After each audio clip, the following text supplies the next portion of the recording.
Hello, everybody, and thank you for joining us here at the ChasingCinema.com official podcast. We are meeting for the 124th time, and when I say we, I mean me and my loyal faithful co-host. Ladies and gentlemen, I'm Jacob Toronto, and I am joined by my loyal faithful co-host / best friend, Louis Corazolo. And we welcome you to the world of Chasing Cinema, where for an hour, me and Louis talk about what's going on in the movie world, talk about what we've been watching, talk about some movie news, and then wrap up our podcast with whatever is the big release of the week, reviewing that film. This week, we're going to talk a little bit about Annabelle, but our main focus will be on the new film from David Fincher, Gone Girl. But before we get into all that, Louis, what have you been watching lately? Film-wise, I've been in a drought. I haven't watched anything, even though I'm very excited because come October time, it is that time of the season where not only it's the holidays coming up, but it's good movies again. But I've been sticking to my TV shows. I've been watching the first 2 episodes of The Blacklist, and that's been getting really fun. James Spader, you're a big fan of, kills it in the show. I've been watching Scandal. I've been watching, the fluff shows of Chicago PD and Chicago Fire, which is pretty fun. I've also, the one show I want to talk about quick is a new comedy on ABC starring Lawrence Fishburne and Anthony Anderson called Blackish. Blakack, excuse me. I can't even spell black. That's ISH. And that's actually a very good comedy. I do recommend people to check it out.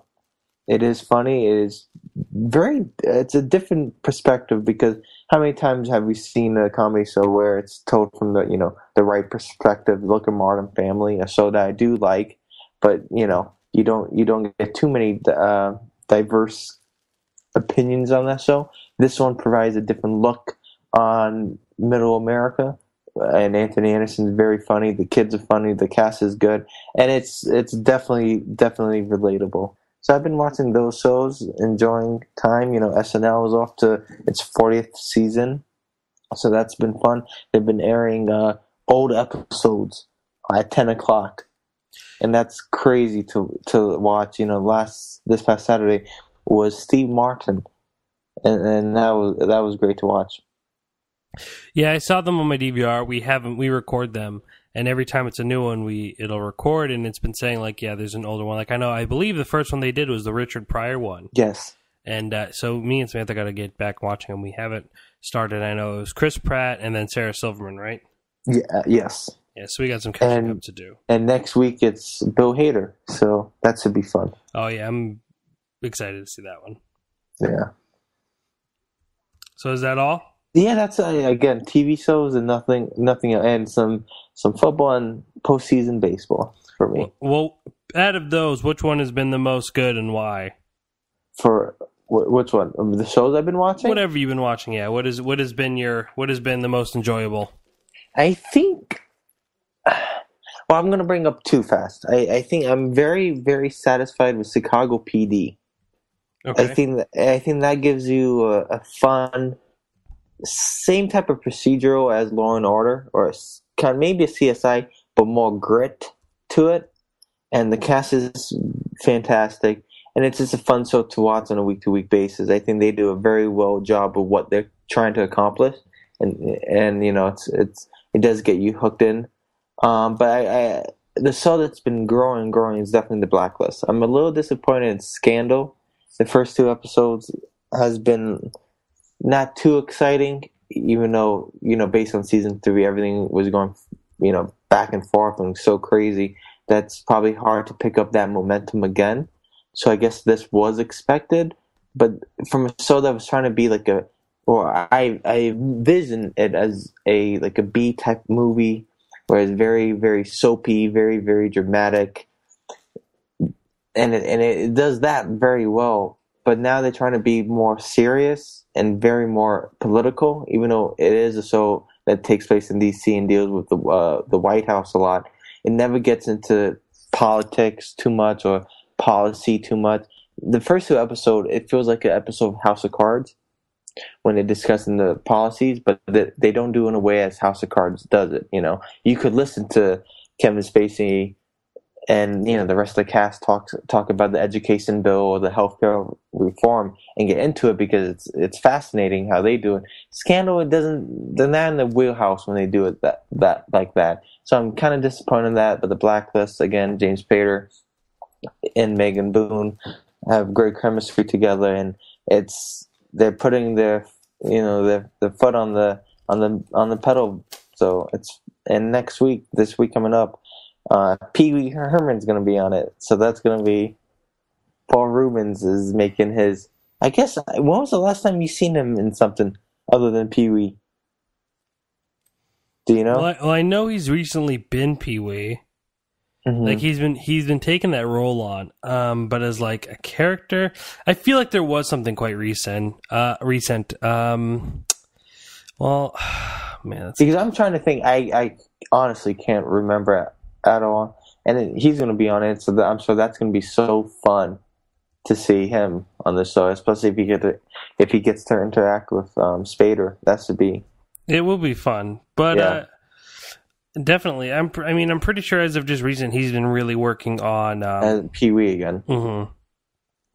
But off the top of my head, let me see. Because the last time I remember seeing him was as Pee Wee promoting his new project on Jimmy Fallon. Yeah, he's just been doing that. Let me see.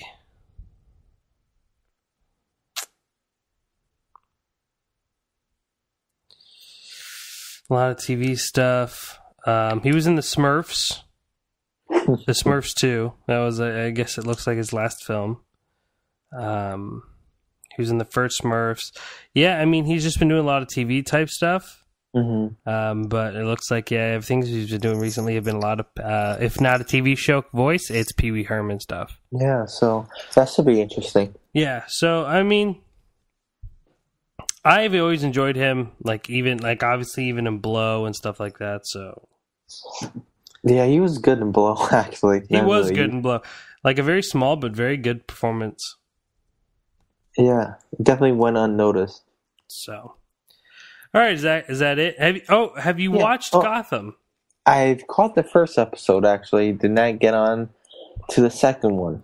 Okay, so how did you feel about Gotham? And then we'll get into that, unless there's something else you want to talk about. No. Let's dive into Gotham. I think one of the toughest things for television shows is the first episode, the pilot episode. There rarely is a perfect pilot episode. Even great shows like 30 Rock with Seinfeld had some, trouble with finding the foot. So with Gotham, I was okay with it. I wasn't, oh my god, this is going to be amazing type. It didn't hook me like Breaking Bad did or The Sopranos did with their first episode. But I saw the promise with the show. I was fine with Detective Gordon, played by the name eludes me at the time. Ben, is it McKenzie? I believe so. I'll have to pull it all up because I'm not sure off the top of my head either. Ben McKenzie. I was fine with his performance as Gordon, because we're especially our demographic, we're so used to seeing an older, wiser Gordon. Mm-hmm. Especially with Gary Oldman playing it. So that was another interesting thing. Instead of seeing young Bruce Wayne, we get to see young Gordon. So I was okay with that. It looked visually, striking, I guess, especially for a TV show. It didn't affect me to be amazed by it, but I wasn't turned off by it. Let's just say that. I'm intrigued to see where they can go, but I wasn't crazy about it. Okay, so if you have not watched Gotham and you don't want to hear about the show in kind of grave detail, especially the first episode, then I'd recommend you kind of fast forward the podcast a little bit because I'm going to try to go into some kind of detail. I don't know if they're going to even considered spoilers, but, I'm assuming you don't want to know about the show, so yes. I'd kind of fast forward now. If not, because that was very vague, so please go into detail. Okay. So you kind of were like into it. Whatever. In the middle. You were in the middle. Yes. How did you feel about the characters, and how did you feel about the people they were revealing, and was there anything that you think that you missed, or did you read up on like all of who's who and stuff like that? Well, I'm sorry I did miss some. because I don't have a vast knowledge of DC Comics, especially Batman, like you do. So I did not read up on any of the names feature the potential villains that are going to come within this season. So I missed that. But I was fine, I guess. Nothing caught me like, oh my god, we need to talk about it. You know? So how about you started the discussion and then I jump in when, oh yeah, I agree, or nah. Okay. So I don't really agree with Louis, just because. So first, this is tough because it's hard for me to get into a TV show in general, especially when it's like a primetime television show like that. Just because it has a certain kind of feeling that I have trouble buying into. Mm-hmm. And because being a Batman fan, I am very territorial at times. I try to be open. I try to let things go and kind of see where things are going. But part of me just feels like this show wasn't made by really big Batman fans. It was really made by someone who was like, hey, this is a market and let's access that market, which I'm not saying is something worth called criminal or anything like that. But, to someone who has learned these characters and loved these characters, it's sometimes a little offensive. But we'll look at it as an adaptation, and I'll accept the fact that things are different. Fair enough.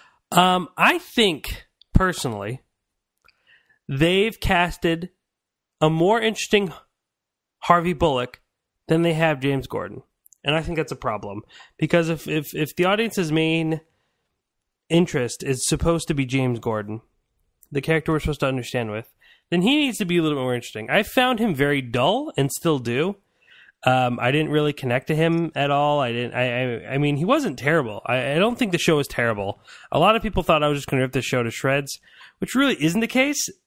I'm more indifferent than anything rather than actually hate the show. The one thing that really bothered me is that they already ridiculously named off 5 or 6 characters. And they weren't even conspicuous about it. They just wanted to just say, oh, there. I want to know, are they making, okay. I've not watched Arrow yet. But every week I see people post, oh, they mentioned this name. Oh, they mentioned this person. In the little science knowledge that I do have, do we like the show Arrow, or is it just those little, moments that we hear a name that we recognize, and those beautiful, what are they called? Endorphins? What are they called? Those little happy releases, endorphins releases when we hear those names. Is it just for that, or is it because the show's good? If Arrow, I don't know if it's... You haven't watched Arrow, have you? No. So that's what I'm saying. Neither have I. Everyone tells me it's they have this person in there, they have this person in there. Is it just because we know who those characters are that make the show good, or is the show good overall? Would I have liked Gotham if they didn't say all these the 5, 6 characters that everybody knows? I mean, it was the funniest thing though, because my mom is huge on primetime television, and she watched it, and I was talking to her about it. And I was like, so did you catch everybody? And she's like, she goes, yeah, I know Catwoman was in it. And I was like, good. And I was like, what about Penguin? She's like, no. I said, what about Riddler?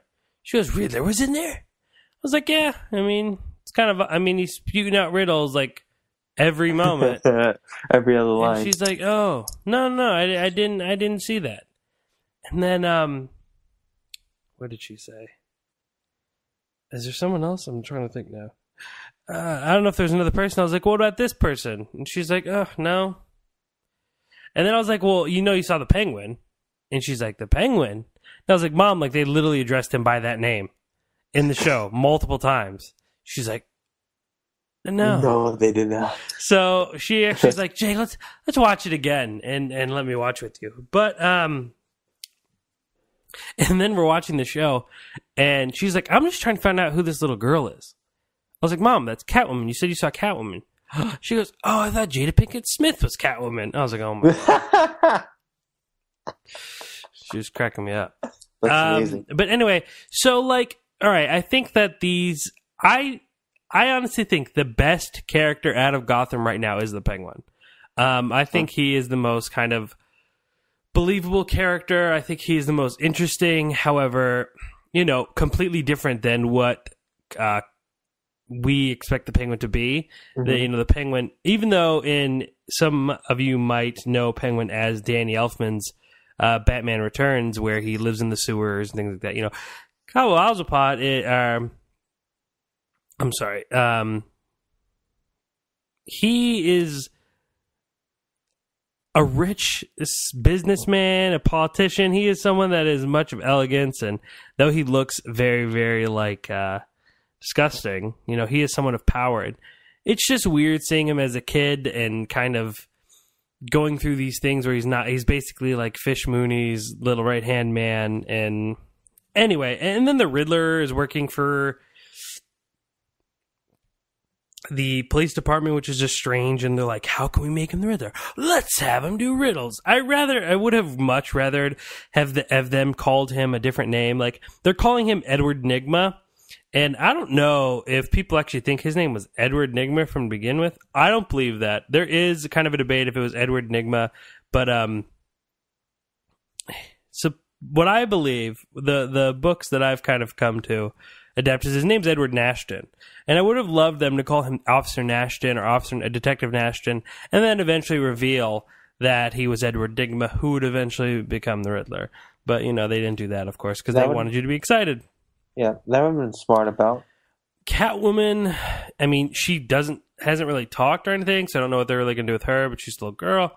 I'm actually not a fan of young Bruce Wayne, and I will give them credit for making a different kind of Alfred, just because I think every Alfred we've seen has always kind of played the same Alfred.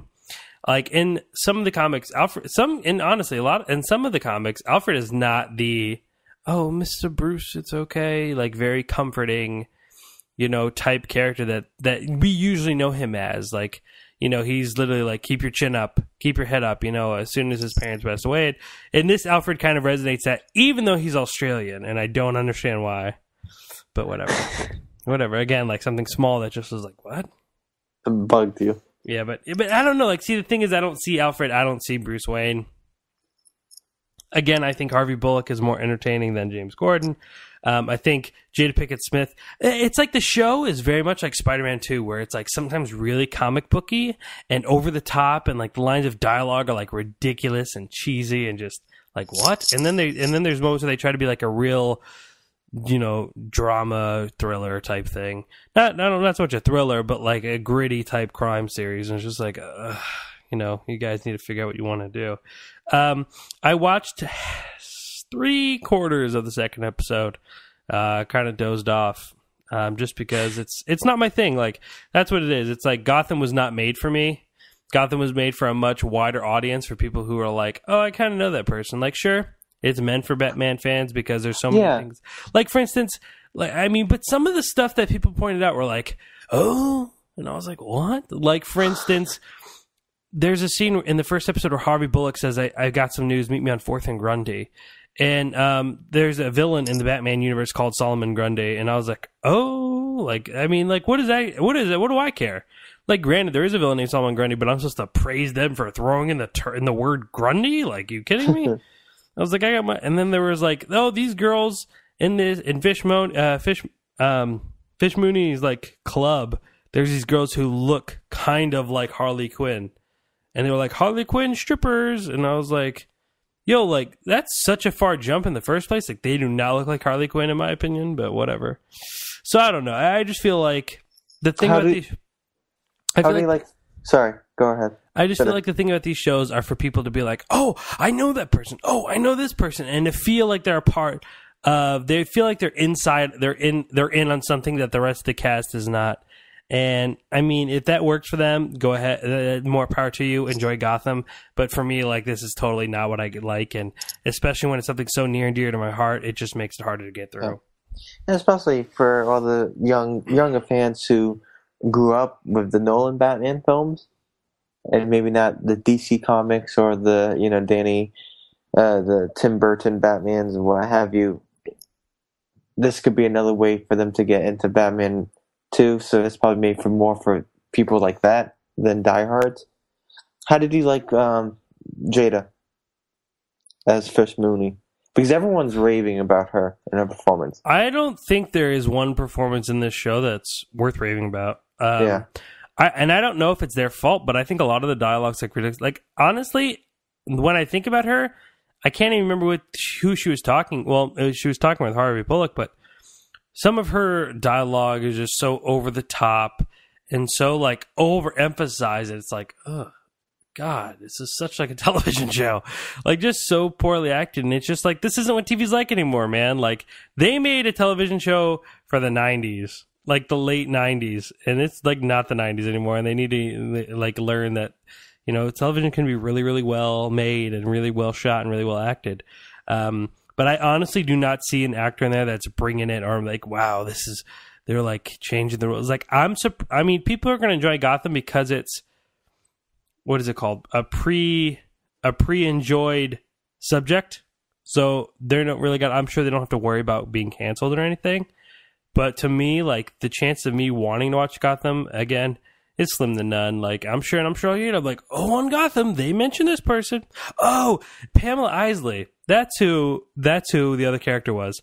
And Mom's like, who? I was like, Mom, they like didn't even call her Pamela. They named her Ivy in the show to help you people like learn. And she's playing with plants the entire time. Like I was just like, man, like I just feel like if I was creating a show called Gotham, I'd rather drop hints than be like, here it is.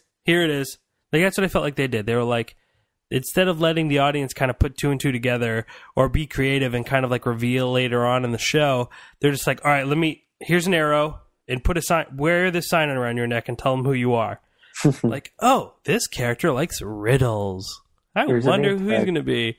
This little redheaded girl named Ivy likes plants. I mean, it's just like, come on, man. Like, people aren't stupid. They could figure it out.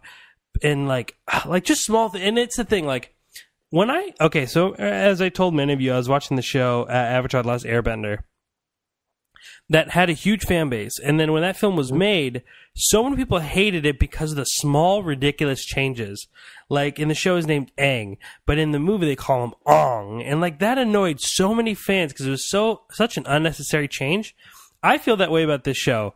Like, why did we have to change Poison Ivy's name to Ivy? Her name is Pamela Isley. Like, I just don't get, like, what the point was. Is it so more people would figure it out? Like, could we not use the art of visual storytelling or just storytelling in general and explain to people what's going on? Maybe give them... I mean, we meet 4 major Batman villains in the show, in the first episode. Riddler, Penguin, Catwoman, well, depending on if you consider Catwoman villain or not, and Poison Ivy. It's like, what? Like, come on, man. Like, give us something for later. And then there's a lot of speculation if the Joker made an appearance. Because in the first season, Fish is watching a comedian. And if you follow the Killing Joke story by Alan Moore, the Joker started off as a comedian in a club who was hired to do a certain what would I call it?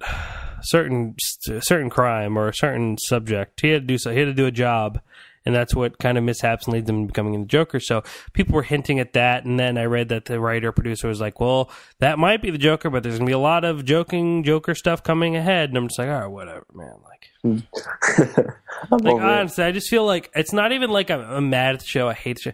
It just, to me, it felt so lazy. Like, I would have done such a different type thing. And me and you've talked about it. Like, why wouldn't you make a show and just reveal later? Like, remember we did Alfred? That's amazing. Like, amazing plot. I don't know when we did it, but me and Luke created a show where we follow this life of this man who becomes a butler. And at the very end of the movie, because it was a movie, you find out he was Alfred Pennyworth. Well, he shows up at Wayne Manor and gets hired. That would have been great. Like, I just feel like they're giving so much away. Like, it's ridiculous. Like, because now I feel like they're going to go into a realm where they're going to reveal characters that people are like, who? Like, who's that? And then I just don't know if people are going to connect to as much. But for me, whatever. I won't be tuning in. It's usually like a show like this has maybe 21, 22 episodes in a regular season. First season, maybe only 13. But that's a lot of episodes to do. And you're announcing 4 major villains in the first episode, just like that, and lazily, as you alluded to. And it gets you worried about what else can they do. Yeah. Like, how can they improve upon this? Which maybe they even won't. It's going to be the same line. But I did like the Penguin. I do agree with that. I thought the Penguin is pretty well done. Mm-hmm. Different from what we're used to seeing on TV and movies. So that was pretty cool. But the rest was Yeah, I mean, I wasn't impressed by anyone really. I thought the Penguin did a pretty good job, but then I think then again I'm like, it's really cheesy because he's like, you call me the Penguin. I said don't call me that. Like I just don't buy it. Like I don't know. It just seems like a really high, like not even a really high production, but a big production television show. Like it feels like I'm watching a TV show. Like it is nothing that pulls me in. Like honestly, if you want it straight from a Batman fan, you could pop in the animated series. It's 10 times better and 10 times more entertaining, and I will stick with that because that show is so well made.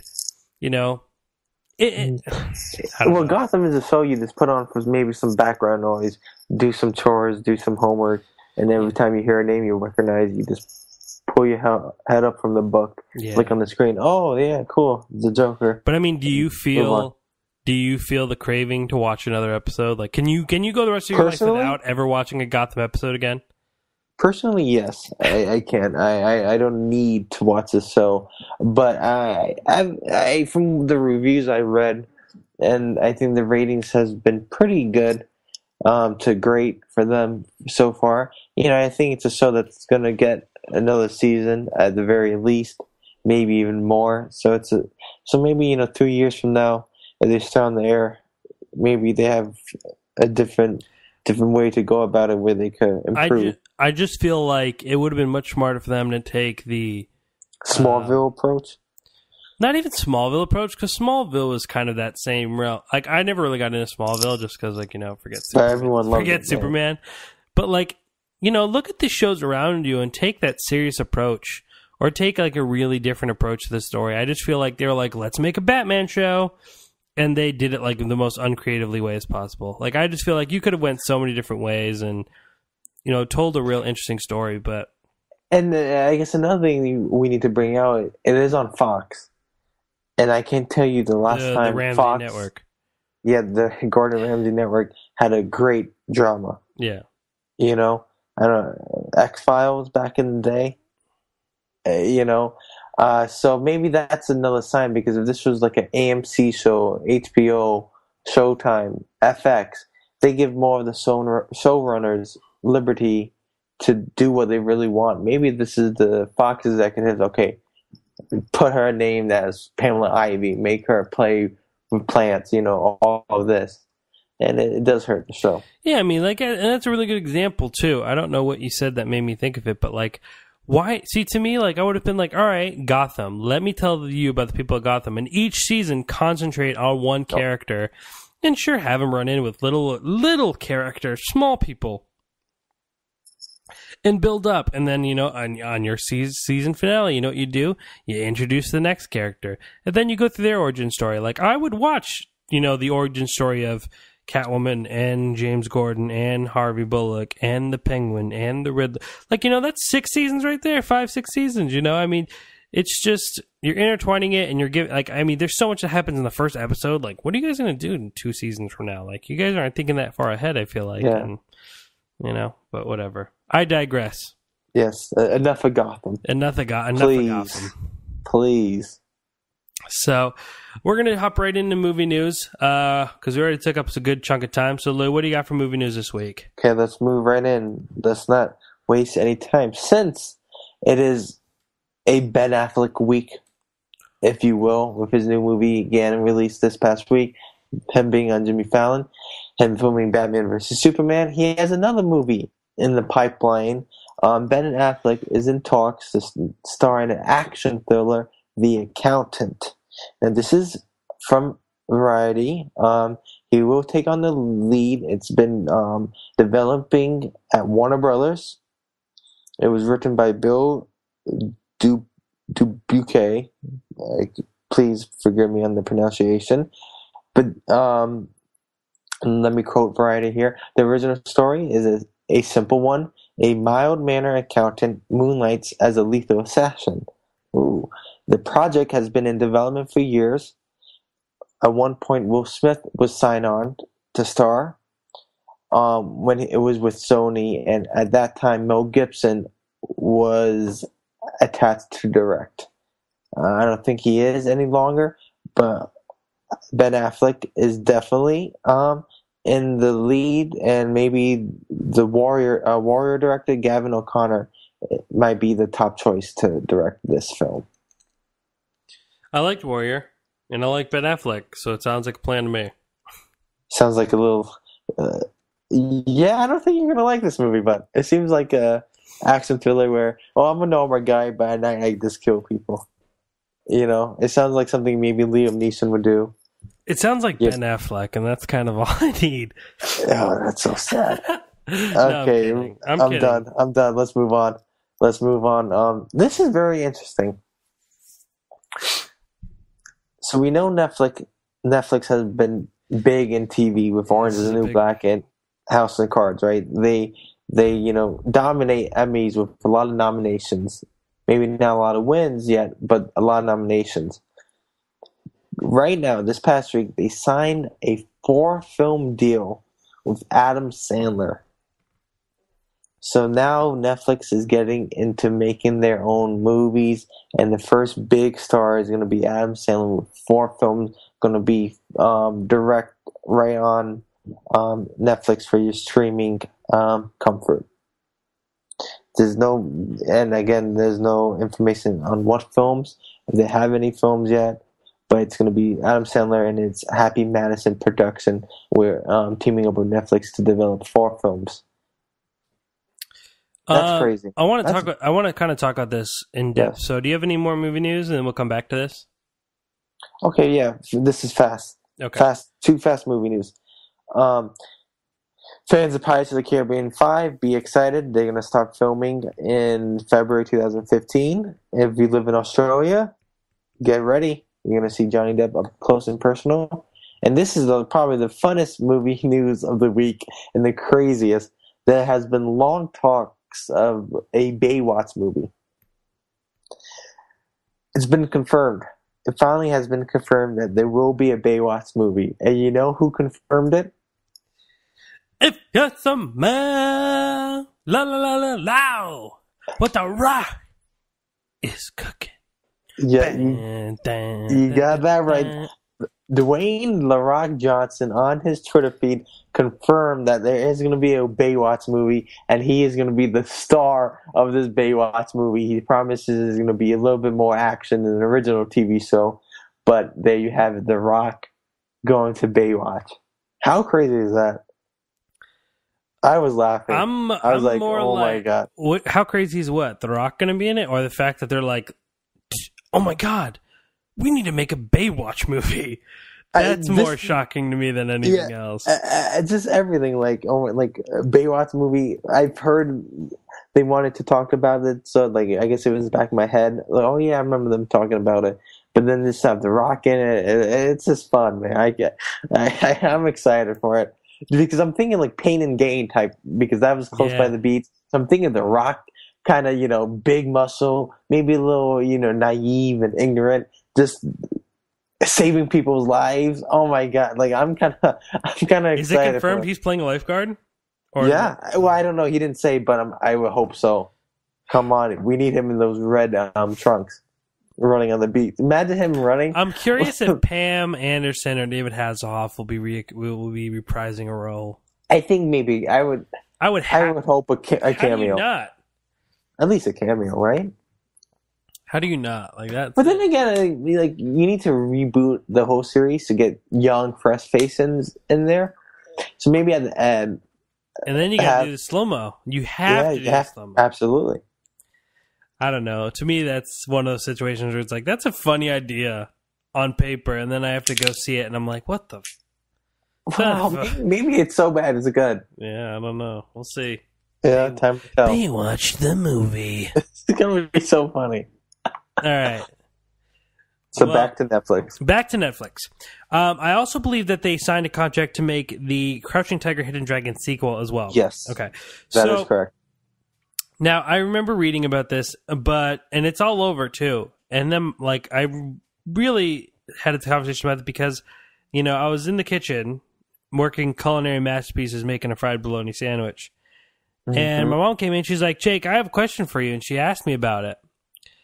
And she was like, they're saying that this could really, hurt the movie theaters and that they might eventually be the end of movie theaters. Because my mom just watches news and she just repeats whatever she sees or whatever she's watching. But there has been a lot of speculation, could this eventually be the downfall of the movie theater? Because we don't need the theaters anymore. We don't need the middleman. We could get it straight to the audience. We could get it there for cheaper. Adam Sandler signing a deal is a big news. This Crouching Tiger, Hidden Dragon sequel is big news. Do you think this could affect movie theaters, and why or why not?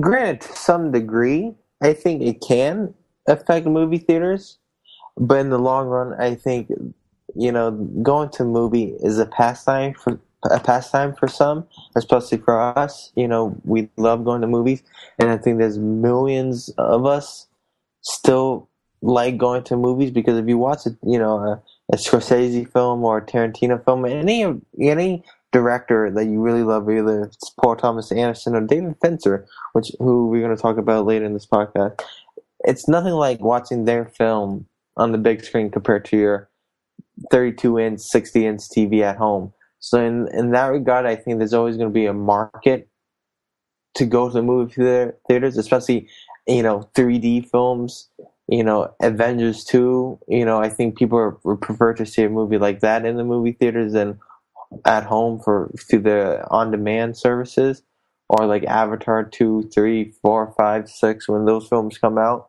Again, no. So I would have to say in the long run, maybe not. But in some capacity, I think this will hurt the casual moviegoers. Saying why go out? Why bother? Let's just rent it on demand. But they need to get better films on demand first. Adam Sandler, who I love and adore, hasn't been really producing winners lately. And if you look at his recent box office numbers, his movies have been rapidly declining. So for him to sign this Netflix deal is great for him, great for Netflix, but it's not really going to affect him much because his movie hasn't been making as much anymore. So we give another outlet for him to get more people to watch his films. So if this was James Cameron signing a deal to bring Avatar to Netflix, then maybe we're in trouble. But as of right now, I say no. It shouldn't hurt the theater. Yeah, I agree with you. I would say the better response is that it's going to really affect the straight-to-DVD market more than anything, because then that's a market that they could really, really explore. Redbox. You go to Redbox, there's a lot of straight-to-DVD stuff. And more there, and it's becoming a bigger market too, because you're seeing Nicolas Cage in straight to DVD stuff. You're seeing a lot of stars in straight to DVD things, and they're kind of going with more people. It's quicker, they're easier to make.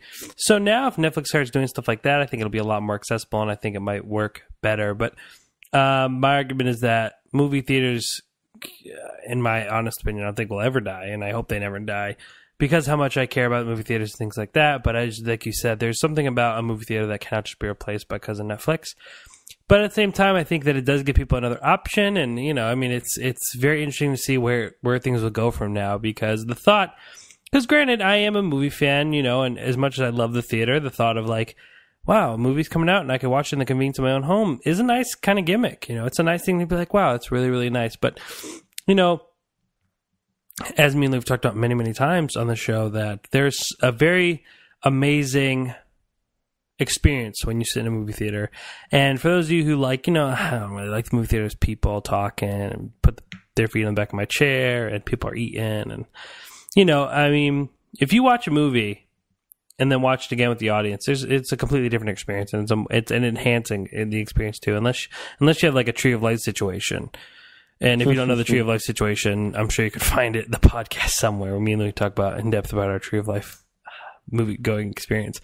But I don't see it hurting, especially something this small in this movement. I mean, though it's a pretty big deal, I think it'll give an outlet, just another way to get movies to people in a more convenient fashion, and probably just more like a straight to DVD market. But there's no way that you're going to be replacing theaters anytime soon in the foreseeable future. I'm actually excited for this because it gives us another way to get to a movie faster instead of waiting for it to come out in the theater. Bam, the moment it's released, you can stream it. That's cool. It's great with a TV show like House of Cards instead of waiting week by week basis. And I think this is pretty cool with Adam Sandler. I'm excited for it. Hopefully it's good. Adam Sandler changed the game. Look at the Sandman. This is and let's see if it do a good job. Let's see what else or directors.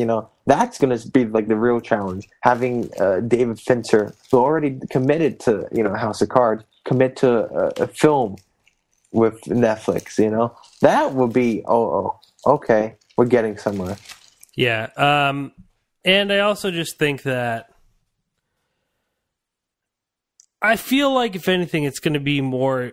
Yeah, like I said, I think it's really the straight-to-DVD market that it's going to be affecting, and you're going to start seeing a lot more smaller movie. I think it's just going to give an opportunity to give more filmmakers a smaller scale. An outlet. Yeah, a smaller scale outlet, and hopefully more independent films can be made from this. Yeah, at cheaper rates, so they don't need 35 million.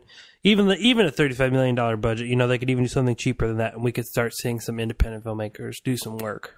That's a great point. Hopefully, Netflix will be that outlet.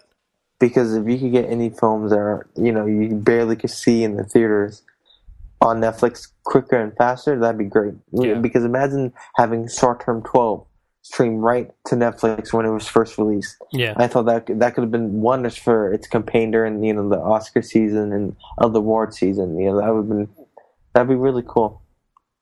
So, we'll continue the coverage on what's going to happen with all that, and I'm excited to see how that's going to work. And that'll be coming up. So we'll see if any other movies or directors or actors sign deals with Netflix, and we'll have to see what comes of that. Moving on, we're going to get to our reviews now, as we are getting into our final portion of the podcast. We're going to break down 2 movies this week. First is Annabelle, and the second is Gone Girl. So, firstly, we're going to talk about Annabelle. So, Annabelle, Louis, what? I mean, yes. You want me to talk about the backstory of Annabelle? I got it. Let's just break this down. I'm gonna steal this tagline because it's very simple, it's very effective, and it best describes what this movie was trying to do. Before The Conjuring, there was Annabelle. If people don't remember watching The Conjuring, or haven't seen The Conjuring, in The Conjuring, a great horror film that we both enjoyed immensely, there's a little section of the film that dealt with a very creepy, very porcelain-looking doll named Annabelle. And now, because he was so, I guess, well-received by many, they decided to give her character a spin-off and create her own backstory, and this is what we get in Annabelle. Before she encounters the couple duo of the Warrens in Conjuring, Annabelle was actually a supernatural doll that was given from a loving husband to a wife. And that didn't go as planned because, thanks to a cult and demons and possessions, he came to life and was ready to torment this poor couple. And that's pretty much Annabelle. It's Chucky in some regards meets the Paranormal Activity series. Let me begin. Conjuring, we both love, like I said. Great loved, to do it. I loved that movie. Yeah, very well done. James Wan, amazing job at creating a creepy, dark, sinister atmosphere to this. And Annabelle, director John Leonetti, does somewhat a similar job as James in the first one. It kind of creates a nice atmosphere. You do get creeped out. You do get, something's happening. So it's very much visually on par with The Conjuring, but the problem is that it doesn't hold your interest and does not rely on the formula that The Conjuring had. I think this film has more to do with the Paranormal Activity series than it actually has to do with The Conjuring itself. It relies on very cheap scare tactics, slamming the doors, something's coming, something pops up at you to really scare you. And it does work. There's a couple parts where, oh my God, that startled me. But at the end of the day, it's just too basic, too overused, and it doesn't hold your interest. The characters are not memorable. Annabelle, who was very creepy, becomes very annoying in this film. Like, okay, let's move on. And at 98 minutes, it kind of feels like, oh my God, how much more can we see of the same thing over and over again? So unfortunately, this is no Conjuring, and definitely skip this. If you must see it because you're a diehard horror film fan and you love The Conjuring, wait for Redbox or go to Movies and Candy, which is a better outlet. Beautifully put. Thank you. Though, I will have to say, I think I enjoyed Annabelle a little bit, and I emphasize a little, more than everyone else, though, because I went with Samantha and her family, and Louis, and everyone seemed to enjoy the film. Well, didn't really enjoy the film at all, and I was like, it wasn't that bad. Like, I really didn't mind it so much. Like, that's just the diehard horror film fan in you. I think so. I feel like that, like one thing I like, for some reason, like not many people kind of talked about it, but though Annabelle was latched on, the doll Annabelle had something latched onto it, a dark force, if you will. Mm-hmm. Mm-hmm. I really appreciated the fact that it never came to being child's play, and that Annabelle wasn't walking around, and Annabelle wasn't stabbing people. Like, Annabelle had something attached to it, and though she was more of a symbol in the film, that when like there was something a part of that doll, and sure, there was moments when the doll would just be in certain places, but keeping the doll inactive, I definitely favored. Similar to The Conjuring and most of Wan's films, though this was, Leslie pointed out, not directed by Wan, there's a certain way that they handle stinger moments. And when I say stinger moments, it's what I mean is those moments where they, you have that loud banging music or loud, bash music, whatever you want to call it, and then a scare. I think that I appreciate that they make you face things first to explain myself. And in one scene, there's a terrific scene. I think the best scene in the film is when we have our main character who is in like a storage basement type area, and while she's putting boxes away, she hears the carriage. A carriage comes out. No spoiler alerts, but if you don't want to hear about it, don't worry about it.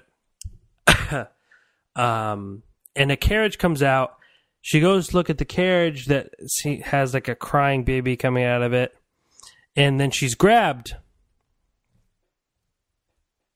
She's grabbed by this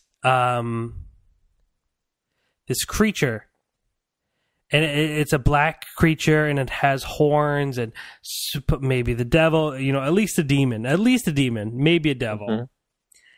And so she's like so afraid. She runs to the elevators and she's screaming. She hits the elevator. Doors close. Doors open. Same place. Hits the number things again. Doors close. Doors open. It's the same place. Like, she doesn't get to move.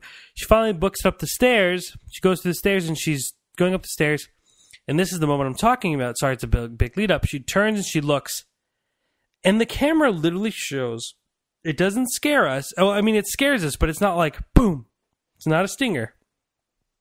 We literally see this creature on all fours on the stairs, and it's looking up. And unlike most horror films where it's a quick little scare, disappear type thing, we don't really get to assess the situation. Movies by James Wan have these, and obviously Leonetti had this definitely the feeling of Wan's films. Obviously, he's a producer heavily on this film. And what they do is this character's on all fours, and she looks at him, and you have to. We actually look. The camera concentrates on this character. It lets the audience assess what it is, and we're sitting there waiting for this thing to become active, do something with it, make an action. And in that, I think that's so beautiful because not beautiful, but amazing because so many films don't do that. Like I get to look at this creature, I'm genuinely creeped out, and I know something's going to happen, but it's making me wait. It's making me patiently wait and assess the situation. It's not just throwing something in my face that I don't even really get to see, though there's all those moments in there. So I appreciate that from the Wan universe, and I just really, I don't think this movie was great. I think it was the least of my favorite of the recent kind of Conjuring, Insidious type films. But I don't think it was absolutely terrible, and I think it's worth a watch. And maybe even a second worth watch for me because there are some really great moments I enjoyed. But overall, very tacky at times, very cliched, nothing really new. It didn't stand out on its own like Insidious and Conjuring. It couldn't touch The Conjuring or Insidious, to be completely honest. Maybe The Conjuring 2. You know what? I really don't remember The Conjuring 2. I'm sorry, Insidious 2 as well as I would like to. So I'd have to definitely kind of compare the two again. But if you're a fan of that type of horror film, then go see it. And you might not love it, but I'd say it's worth a watch. Yeah, there's a couple of one or two scenes like the one you mentioned definitely that stands out, but they don't do that enough to grab your full attention. I think the coolest aspect of this, and I guess it's the geek in me. I think this is crazy. Mia, the main character in the film, the wife Mia, her real name is Annabelle. Yeah, that's pretty crazy. I think that's wild. I think that is so wild. I think that's almost too crazy that it becomes a little scary. Yeah, it is funny. Her name is Annabelle. But to wrap up, I just feel like the movie falls in like that stereotype of an exorcism movie where they go to the priest comes and priest tries to do something, but priests as they usually are designed to be our saviors in these type of films, they never get the job done correctly. But they kind of fall in those stereotypes and that kind of basic story where it kind of feels repetitive and unoriginal. So I think that's the problem. But overall, we thought both Annabelle was very not very good, barely satisfactory at the most. I mean, at the most, yeah. So, but go check out Louis' review, read it in depth, and see what he has to say more about it. ChasingCinema.com/Annabelle. Moving on. So now we've reserved all this time for our conversation about this film, which is going to take a lot. Well, maybe, I don't know. We'll see.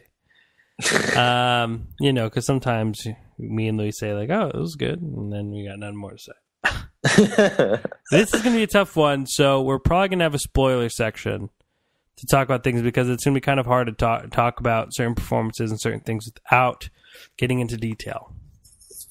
Gone Girl is directed by David Fincher and tells the story of Nick Dunn, who wakes up on the morning of his 5th wedding anniversary to find that his wife has gone missing. As he is in the spotlight with media and police during this investigation, this hunt to find his wife, the spotlight turns and Mr. Dunn begins to look not so innocent. And he begins to be the one accused of his disappearing wife, or being behind the disappearing of his wife. Okay. Me and Louis both saw this film, and just like Annabelle, and it's probably going to be some conversation. I will do my best not to talk about spoilers. Okay. How do I address this? Okay. Ben Affleck. David Fincher. I think this is one of the best thrillers I've seen in a very, very long time. I think this film was a really, really stylish, scary movie filled with deception and manipulation and just a total game of I wouldn't even say cat and mouse, but just mind manipulation at its best. I really felt engaged in this film, and I was really so gladly thrown around, not knowing what was going on, and I really enjoyed that because most thrillers aren't really as hard to figure out as they want to be, i.e., No Good Deed. Excuse me, but I mean, it is so engaging that you're not like, oh, I'm so worried about figuring out what's happening, rather than just enjoying each moment you have with these characters. The film is wonderfully acted by everyone in the picture. I.e. Ben Affleck. Tyler Perry, as me and Louis talked about, I don't know if it was on the podcast or what we It was. I don't think it was. But we were mentioning Tyler Perry's name doesn't kind of fit that mold of the characters around him, and he does a solid job as a Johnny Cochran type character. Neil Patrick Harris plays an excellent character. Carrie Coon, who plays Ben Affleck's wife, have an amazing sister. Thank you. Carrie Coon plays his sister. They have an amazing chemistry together, and she is so good, and she has such a subtle performance, but there are moments in her performance where you're like, wow, like she's really good, and I wanted to talk about it with a lot more people, but she is really, really good, because they didn't seem to mention her as much as they should have. But, surprisingly, as big as a Ben Affleck fan that I am, no one could hold a candle to Rosamund Pike, who absolutely steals the show with her ability to be such a warm and loving woman in one scene, with her eyes, and then in the next be a cold, distant, lost person, and much more. But wow, this was just such a great film. One thing I want to talk about specifically is narration. I think narration is such a lost art in its own sense, and like an underused element. Like the last movie I thought I could think of that has narration in it was Savages. And Savages had Wolf of Wall Street had narration in it. Okay, well, maybe you're right, it did. But that one, I guess because Savages was so bad. Yeah, it was so bad, like that was embroidered in my head. I was like, man, I was literally in the theater like, this is so much better than that Savages crap. I mean, like honestly, narration is a really, really artfully used tool. And it could really, really be effective to tell a story. And in this film, it is used very, very effectively to not only interest you in the characters more, become more personal with them, but also to mislead you and confuse you as well. So it's a device used to manipulate. And I just felt it really, really improved the storytelling.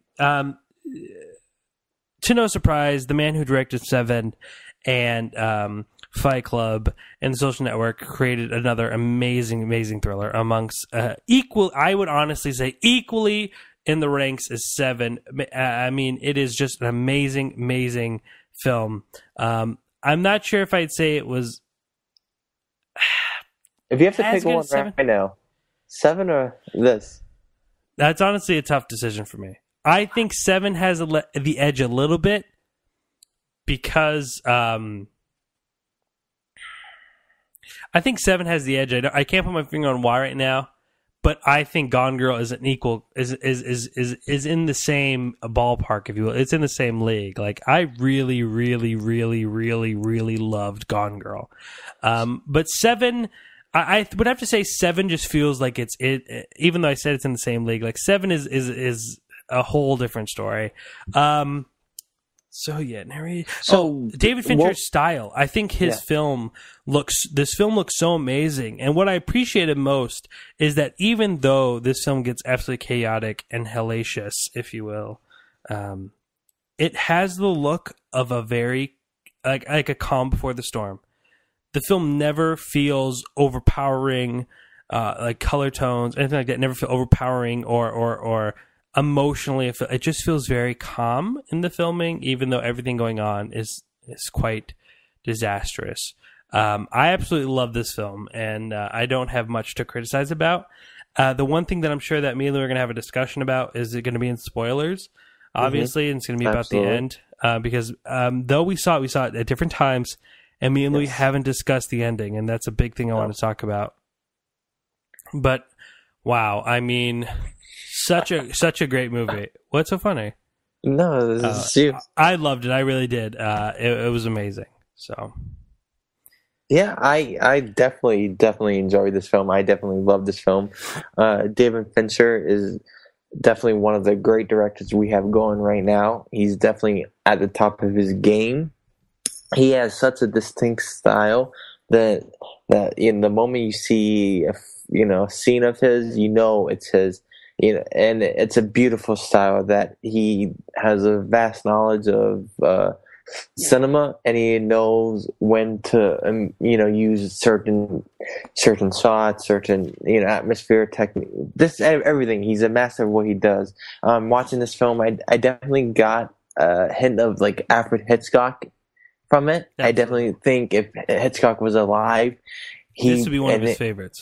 He would definitely love this film. And I think if he was born from our generation, or a Fincher's generation, and be directing it, he would direct a film like this today.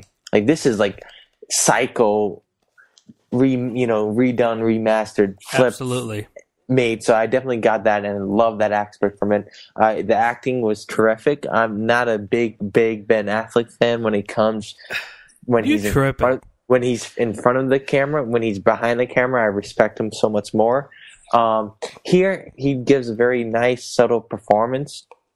So it was refreshing to see, because I think sometimes he tends to ham it up a bit. Look at Runner, look at Daredevil, etc., etc. I don't want to go get in it with you, Jake, but I thought here he was nice, and maybe because I had some hate for him, it was easy to hate his character a little bit more. So I was like right for it, yeah, he did it, throw him to jail, So that was a fun aspect.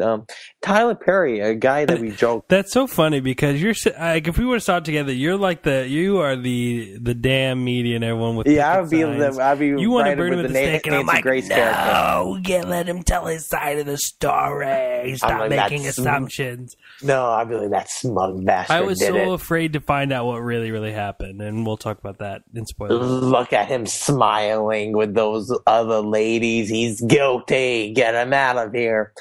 So that was fun. Tyler Perry, we talked about, like you said, you would never think he would be in a David Fincher movie, but yet he is in here, and he was very fine. I was fine with it. I was skeptical at first, but I was comfortable with him. I loved it. I'm a big fan of NPH, Neil Patrick Harris. For those who are not familiar with his other work, I think he did a guest spot on Law and Order CI.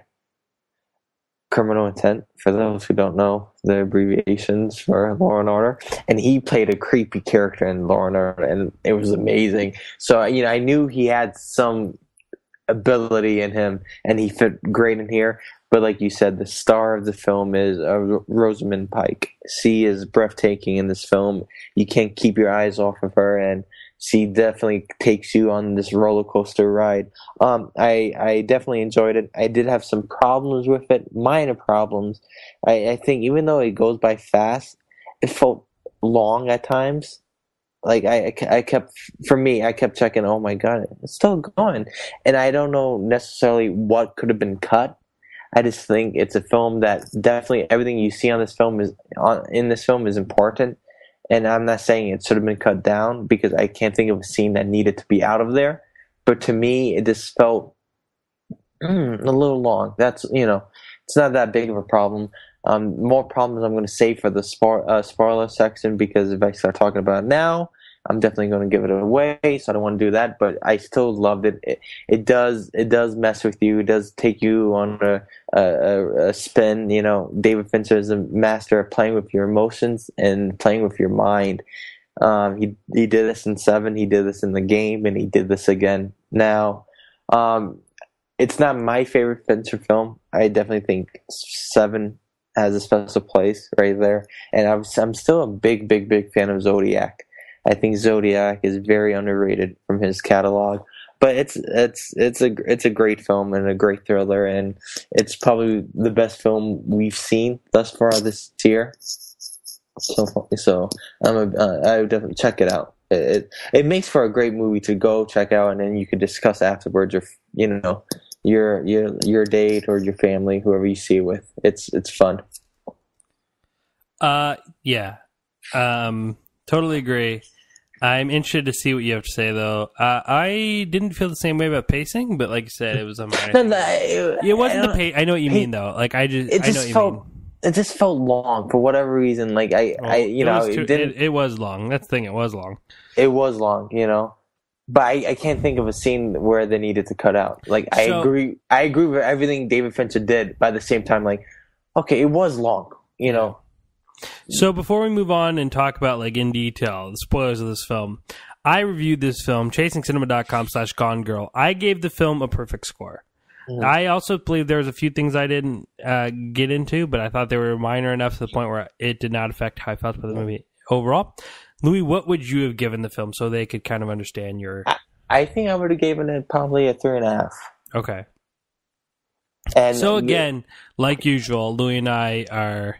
pretty close. Only off by a smidge. And I think, but I am interested to see how we go right now. So, yes. All right, ladies and gentlemen, if you did not see Gone Girl and you do not want to know what happens in Gone Girl, then that's going to happen. I was going to say, I'm deducting 0.5 points because of Ben Affleck, just for the heck of it. Jesus. That's why. If now you made me lose my track, man. If you've not seen Gone Girl and you do not want to know what happens in that story, because we are going to get on in full detail of what happens, then that's going to wrap it up for this week. Thank you for listening. Go to ChasingCinema.com/Gone Girl, ChasingCinema.com/Annabelle. You can follow us on Facebook, Facebook.com/ChasingCinema, or follow us on Twitter @ChasingCinema. Next week, I'm going to be interviewing a director from the new documentary, Heaven Adores You, so make sure to turn into that, as I will also be reviewing The Judge and Dracula Untold. But now, ladies and gentlemen, this is the part of the show where we're going to be talking about a lot in detail of Gone Girl. So if you've not seen the film and you do not want to know what happens, pause, turn this off, come back to this when you've seen the film, because this is it. Spoilers, spoilers, spoilers, warning, spoiler alert, spoiler alert, spoiler alert. Here we go. Okay, Louis. So go on. Tell me what you thought about the whole twist. Tell me what you think of at the ending, especially as well. Okay. So the first major twist of this film is we find out that Rosamund Pike's character was actually not killed by Nick Dunn, that she staged her own death and abduction to frame her husband, who she's secretly despised for at least 2.5 years now, and wanted him to go to jail and even get killed on death row for the suffering he has put her through. So she fakes her death, goes out away from the Missouri town they're staying in, and her original plan was to kill herself too. So when they find the body, they have no... that's it. Nick Dunn's done. So that twist, that was a great twist. At one point that was like maybe at the back of my mind, like maybe a possibility. But it was still incredible to see, especially the reveal of that with the narration, and how that was revealed was great, and how showing her how she staged it and backtracking was fabulous. I really enjoyed her character up until that point. I thought that was, great, because I felt like Amy was a person that wanted her life to go a certain way, but even in childhood, but she never got what she wanted, and that could be seen from her parents writing stories about Amazing Amy, and the Amazing Amy character is getting dogs, making varsity, and all that, and the real life Amy has none of this. And then when she gets married to Nick, she puts up her front, he puts up her front, they try to be a happy couple, they want certain things, but life doesn't go as planned, and then, moving from New York, both losing jobs, they're not happy. So I feel like Amy is a person that never really got what she wanted in life, or what she thought she deserved in life, and she wanted to make a new start of it. So I definitely understood that. I was great, go, I was rooting for Amy still, even though it's a messed up thing to do. I was like, good for you, Amy. Go get what you're looking for. I think after that part, for me, that's where it kind of I don't want to say go downhill, but that's where like the energy left. It was so good. Did he do it? Didn't he do it? With the cops and him, and then also you see the real. Oh my God, that was great. Just credits. That would have been crazy. I think after that is when they had some troubles. That's when I started saying, oh my God, this movie's long. And for me, that's when Amy's character took on a whole different persona. Like, I thought she was very complex in the beginning, very complex in her reveal. Even when she's living in like the trailer park, mobile home, motel area when she gets robbed, she was very complex there. But then, for me, this, again, I'm sure you're gonna have a different opinion on this, but her character gets kind of transformed into just a psychopath, just a crazy, crazy person, and that's seen by her former boyfriends, by her killing Neil Patrick Harris, coming back to Nick Dunn, like that whole thing, which was great to see. Don't get me wrong. I think one of the best scenes in the whole movie is her killing poor Neil Patrick Harris. That was well done. That was like amazing. Like when that happened, like there was a gasp, like crazy, and it was so well done. It was amazing. Like it was so gruesome, so brutal, but yet so beautiful. It was a bad car accident that you couldn't take your eyes off of. So I love that scene. That's probably one of my favorite scenes of the year, and will be seen at the award shows that we host. But at the same time, I think her character digresses. She becomes very complex to something this Fatal Attraction-esque.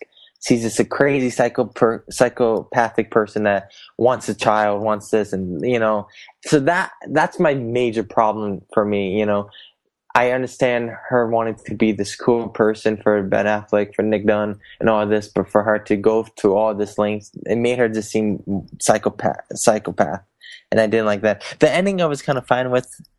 I guess it ended abruptly and quiet, but the whole film is subtle in that approach, so I didn't mind it. And, in life, sometimes you just get stuck in those situations, man, where nothing you can do but stick it out. You had no choice, and she got her way finally, I guess, All right. I also agree with Louis on a lot of things that he pointed out.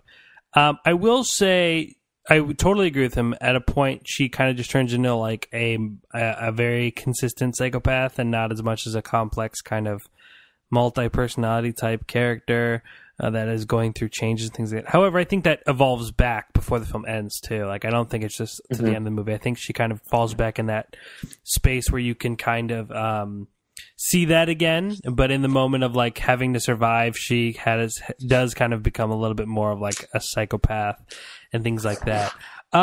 Honestly, I don't feel like the film necessarily dragged. I don't feel, and I know Louis not saying that either, but I'm kind of just summing up my thoughts. I really enjoy the twist of the film. It's just Gone Girl is like two movies essentially. Like there's the first hour where it is a very great whodunit type thriller, and then the second hour you get thrown into this world. You're like, what is going on? Like what is happening? This is getting so crazy. Which it's just a different type of thing, and it does have a different feel. I see Louis kind of said he lost the energy. I feel like the energy just changed, and if you either missed the train or you didn't, type deal, where like some people really got into it, some people didn't. For me, I honestly thought it was like, maybe this is just, another twist. Maybe it's not going to necessarily go this route. Maybe she really didn't frame him, but it's just a theory. But I really enjoyed where the film went. I would say where I actually had the most problems was with the end in some sense. Because it seemed like everyone that I went to theater with had a problem with the fact that he was going to stay. He was staying. Like, that was the hardest thing for a lot of people to get over. In my opinion, the film ended in the wrong place. How I felt. I feel like the movie would have had a perfect ending spot when he puts her to bed after they've done all this and after she's come home.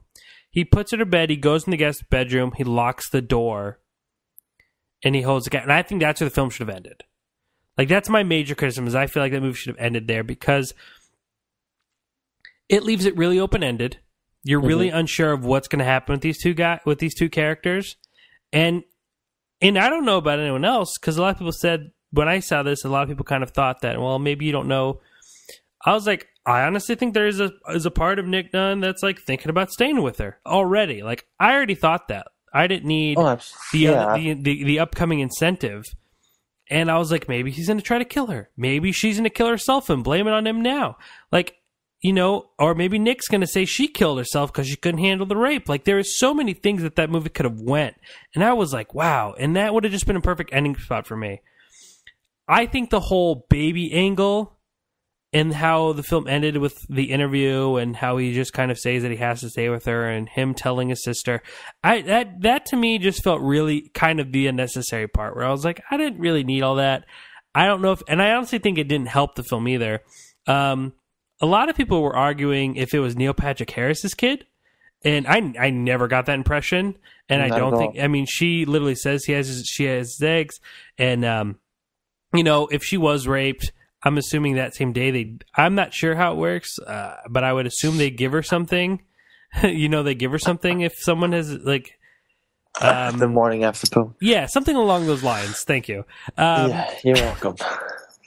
I mean, I don't know, and I feel like the media and everyone would be like, "Well, can this be the rapist's kid?" Like, I'm like 99% sure it was Ben Affleck's kid. Yeah, and I think the film made it pretty obvious. At least it did for me, because I did hear this walking out of the theater and reading online, like, "Oh my god, I think it's Neil Patrick Harris's kid," and all that. But she did say, you know, yeah, I threw away the notice, but I kept your sperm. Yeah, you know, I don't need you to get pregnant, and I think case closed right there. You know? But there was a lot of people who believed it was Neil Patrick Harris's. However, but regardless, to me, it just that thought of like, he feels like he has to stay because of it. Granted, I see the morality in it, but I don't necessarily buy that. Like, I don't know. To me, like, with where the stakes are now, to say, oh, he has a kid, he's got to stay. To me, he's like, that's like normal people stuff. Like, that's a normal kind of mindset. But when you're with a woman like that, like, I think the rules kind of a change in that, and he could have definitely kind of sought some other resolution, even if it's taking the baby kid. I mean, it just opened up a lot of unnecessary doors, I feel like. And that was the kind of thing for me. I was like, I really love this movie, but man, they could have cut it like 5 minutes earlier and it would have been perfect. Because I honestly think this film wasn't near perfect. I really find very little. I mean, that's honestly my only criticism, and I couldn't even really mention it in the review because I couldn't talk about it. But I feel that was a little bit, you know, like, I didn't need that because my mind was already wondering if he was going to stay regardless. Because we're in the shower, he doesn't seem like he's going to hit her or do anything violent, and he's in that shower with her. He's kind of like, he looks like he's kind of like, well, this is the woman that I love. You know, I did love her at one point. You know, I mean, I felt like that extra kind of thing made it a little bit more, it was just unnecessary. Yeah. And what I like is, like, Nick Dunn is no saint either. They're both mentally messed up. Exactly. Maybe she's a little bit really more psychopath. As more of a, you know, not the more like, oh, I'm a normal guy now. Now you know she's crazy. I'm normal. It's not like that at all. They're both really screwed up. And I feel like that really painted that well. And I felt some people walked away with thinking like, well, Ben Affleck's normal. Like, no, like, that dude's got issues. And he does have anger issues too, as you see from him throwing the glass and then shoving her head against the wall. I thought that was a really intense moment. Yes, I really love that. But I just felt like that whole part was unnecessary. Like, I feel like once that scene is when it just camera pans over to him and he's just holding that cat. And it's like, oh my God, like, what's he going to do? What's she going to do? I thought it was perfect ending right there. Yeah. And I think this is the part of the film that it's important to read the book. Because in the book, now I didn't read the book, but I was just curious to compare the two. And, you know, because it's cool, I wouldn't have the opportunity to read it anytime soon. So I did what any other kid would do and Wikipedia it and found out the major plots. And, like, I think in the book, the key differences from the book and the film is, in the book, they made it seem like Nick Dunn really wanted a kid, and she didn't from the beginning. Like, his passion for a kid was very strong. And so in the ending, that kind of plays a big hand because he wants to be there to provide for his kid and provide a normal life for the kid. Also in the book, they made her character more like a villain, more like a supervillain. That's why from having all the money to losing the money to killing Neil Patrick Harris wasn't that big of a jump in the book, because they kind of describe her as a person that always has a backup plan to a backup plan. In the film, they kind of didn't do that, so it caught people off guard. Yeah, absolutely. It definitely caught me off guard, like, whoa. Yeah, they never gave you the illusion that she was vicious in any sense of the word. Exactly. And then towards the ending, She didn't announce the pregnancy to him right away. Nick Dunn planned to write a tell-on memoir about their marriage and about how she framed him and came back, killed Neil Pat, all of that. He was writing his memoirs. When he was writing it, she came with the pregnancy test. I'm pregnant. And then he deleted his memoir. I think that would have been a way better ending. And that's how the book ended. I think that would have been a way better ending. And I definitely agree. I thought that ending was really cool. But from the beginning, I think because then we wouldn't have needed the scene where he goes and tells his sister, and he's like, I have to stay. I'll never win a case. Like, it's just like, come on. Like, yeah. I mean, I don't know. I felt that was a bit much. I agree, and that part definitely did hurt my opinion of this film. But from the beginning, Gillian Flynn, who wrote the novel, also wrote the screenplay, said that they were writing a new kind of twist on the ending. So, good find, Reese. Good find, Reese Witherspoon. Yeah, good for her. As you don't know, Reese Witherspoon found this transcript of the novel and was like, I want to make this movie. And they made it within, like they were talking at the end of 2012. And the book was published in June. So, anyway, that's our review for Gone Girl. Amazing movie. We both recommend you love it. We have our minor tweaks, but it's okay. It's definitely forgivable because of how great the film is. But that's going to wrap it up for this week. Make sure to tune in next week as I'll be interviewing the director of Heaven Adores You and reviewing The Judge in Dracula Untold. Ladies and gentlemen, thank you for tuning in. Make sure to follow our Facebook family at facebook.com/chasingcinema, Twitter @chasingcinema, and read our reviews at chasingcinema.com/GoneGirl, chasingcinema.com/Annabelle. Ladies and gentlemen, I'm Jacob Toronto. Louis Corzal. And please continue chasing cinema.